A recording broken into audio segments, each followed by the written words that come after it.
Congressional leaders are scrambling to wriggle their way out of a government shutdown that went into effect shortly after midnight when the Senate defeated a House-passed stopgap spending measure.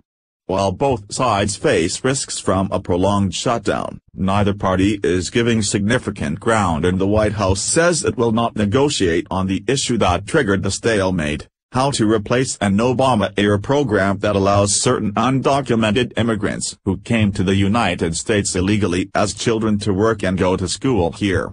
Senate Democratic leader Charles Schumer, NY, immediately after the failed vote called for a White House summit between congressional leaders and President Trump to hash out a broad deal on immigration, spending caps and disaster relief.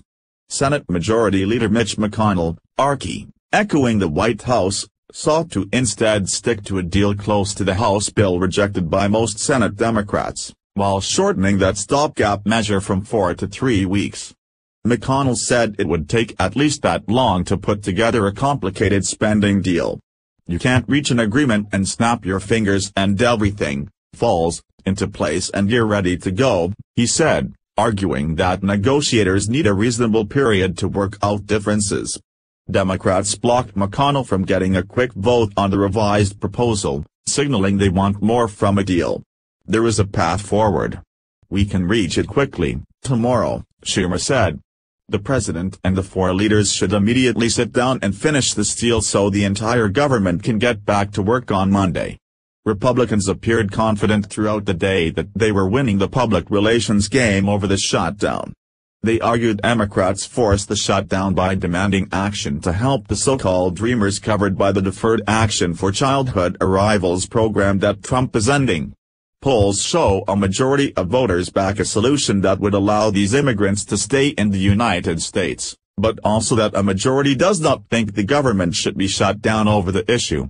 Democrats, for their part, believe Republicans will take the blame because the GOP holds the White House and Congress. They also think Trump's bellicose remarks about immigration plays into their hands. A Washington Post poll released on Friday showed more people think Republicans would be to blame for a shutdown than Democrats by more than 20 points. Schumer blamed Trump for walking away from a deal on immigration during a meeting at the White House Friday afternoon, even though Schumer said he was willing to discuss the president's top priority, the border wall. He walked away from 2 bipartisan deals, including one today in which I even put the border wall on the table. What will it take for President Trump to say yes and learn how to execute the rudiments of government?" Schumer said. In the hours leading up to the shutdown, Democrats were still jockeying to get a DACA fix attached to the spending bill, according to multiple senators. Intertwining the two issues has been a non-starter for GOP leadership on both ends of the Capitol. But Democrats wanted an insurance policy in case the bipartisan DACA legislation that McConnell promised to put on the Senate floor went nowhere in the House. They had concerns about if they pass a bill out of the Senate, will it be heard in the House, said Senator Bob Corker, R. Tennessee. They would like for DACA to be attached to a must-pass piece of legislation.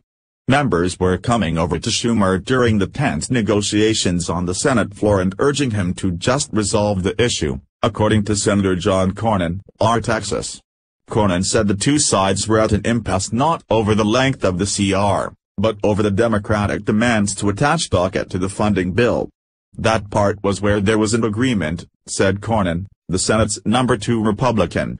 Senator Gary Peters, R. Michigan, however, said that Democrats felt at one point that they were close to clinching the deal. "We thought we came fairly close to resolving it," he said. "Unfortunately, it came up short."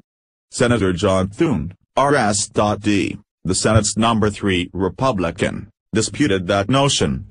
"I don't think it was going to happen," Thune said. "I think Democrats had to prove that they followed through on their threat to shut down the government." McConnell did not respond directly to Schumer's call for a summit meeting, but said the Senate will reconvene at noon and that votes would be likely later in the day. "It's my hope that an agreement can be reached. We'll be here in session tomorrow working to finally resolve the way forward," he said.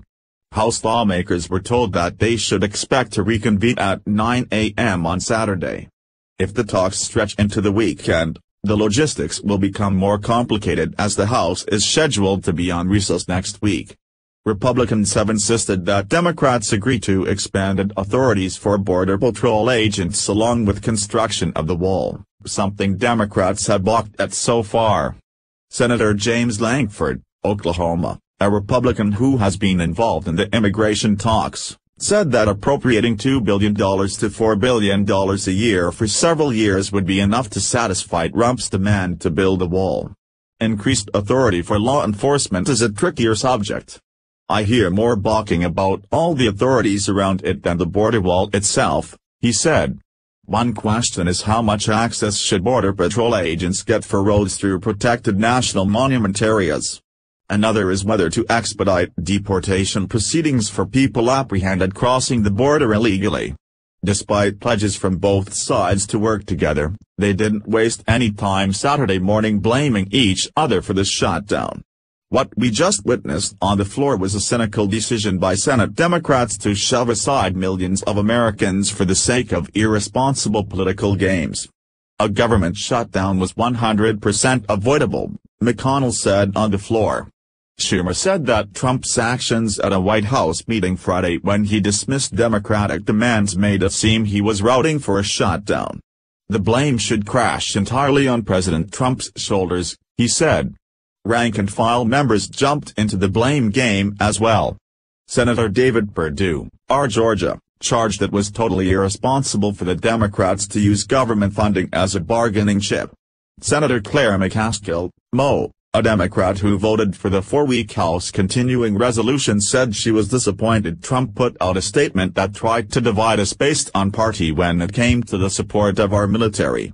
The White House press secretary said earlier in the evening that Democrats had put politics above our national security because the House spending measure included defense spending. Melanie Zanona contributed to this story.